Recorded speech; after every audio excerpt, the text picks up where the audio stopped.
പരിസ്ഥിതി സൗഹൃദ വാഹനം യാഥാർത്ഥ്യമാക്കി Parippally Valiya Koonambai Kulathamma college of engineering and ടെക്നോളജിയിലെ അവസാന വർഷ വിദ്യാർത്ഥികൾ. സൗരോർജ്ജം ഉപയോഗിച്ച് പ്രവർത്തിക്കുന്ന ഇലക്ട്രിക് വാഹനമാണ് വിദ്യാർത്ഥികൾ ചേർന്ന് നിർമ്മിച്ചത്.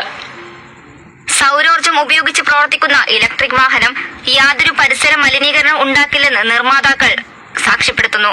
വാഹനങ്ങളിൽ നിന്നുള്ള അന്തരീക്ഷ മലിനീകരണവും കുറഞ്ഞ ചിലവിൽ സുരക്ഷാ സംവിധാനങ്ങൾ എന്നിവ എങ്ങനെ പരിഹരിക്കാം എന്ന ചിന്തയാണ് വിദ്യാർത്ഥികളെ solar plug in electrical vehicle എന്ന ആശയത്തിലേക്ക് നയിച്ചത്. ഇലക്ട്രിക്കൽ വിഭാഗം അസിസ്റ്റന്റ് പ്രൊഫസർ ഹരിൻ എം മോഹന്റെ മാർഗനിർദ്ദേശം അനുസരിച്ചാണ് വിദ്യാർത്ഥികൾ ഈ ആശയം വികസിപ്പിച്ചത്. 250 വാട്ട്സിന്റെ 2 BLCD മോട്ടോറുകളും 2 കൺട്രോളുകളും ഉൾപ്പെടുന്ന വാഹനത്തിന്റെ പരമാവധി വേഗത മണിക്കൂറിൽ 45 കിലോമീറ്റർ ആണ്. 3 മണിക്കൂർ ചാർജ് ചെയ്താൽ 35 കിലോമീറ്റർ സുഗമമായി സഞ്ചരിക്കാൻ കഴിയും. വാഹനത്തിന് മുകളിലായി സോളാർ പാനൽ ഘടിപ്പിച്ചിട്ടുണ്ട്.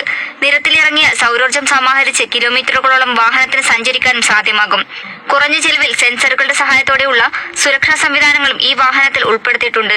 Collision avoidance system, seat belt, ignition എന്നീ സംവിധാനങ്ങളും ഇതിൽ ഉൾപ്പെടുന്നു. ഓടിക്കൊണ്ടിരിക്കുന്ന വാഹനത്തിന് മുന്നിൽ നിശ്ചിത ദൂരത്തിൽ തടസ്സങ്ങൾ ഉണ്ടായാൽ ഡ്രൈവർക്ക് മുന്നറിയിപ്പ് നൽകുകയും വാഹനത്തിന്റെ വേഗത നിയന്ത്രിക്കുകയും ചെയ്യും. ഇലക്ട്രിക്കൽ വിഭാഗത്തിലെ അധ്യാപകരുടെ സഹായത്തോടെ പൂർണ്ണമായും കോളേജ് വർക്ക്ഷോപ്പുകൾ ഉപയോഗപ്പെടുത്തി 2 മാസം കൊണ്ടാണ് വാഹനത്തിന്റെ നിർമ്മാണം പൂർത്തിയാക്കിയത്. സുരക്ഷാ സംവിധാനങ്ങളോട് കൂടിയ ഈ വാഹനത്തിന്റെ നിർമ്മാണ ചെലവ് ഏകദേശം 1 ലക്ഷം രൂപയാണ്. ലിഥിയം ബാറ്ററി ഉപയോഗപ്പെടുത്തുകയും സോളാർ പാനലിന്റെ കപ്പാസിറ്റി വർദ്ധിപ്പിച്ചും മോട്ടോറിന്റെ പവർ കൂട്ടിയും വാഹനത്തിന്റെ ക്ഷമത വർദ്ധിപ്പിക്കാൻ കഴിയും. വരും കാലത്ത് പൂർണ്ണമായി നിരോധിക്കപ്പെടാൻ സാധ്യതയുള്ള പെട്രോൾ, ഡീസൽ ഓട്ടോറിക്ഷകളിൽ ഈ സംവിധാനം പ്രയോജനപ്പെടുത്തി ഉപയുക്തമാക്കാൻ കഴിയുമെന്നാണ് solar plug in electrical vehicle നിർമ്മാതാക്കൾ അവകാശപ്പെടുന്നത്.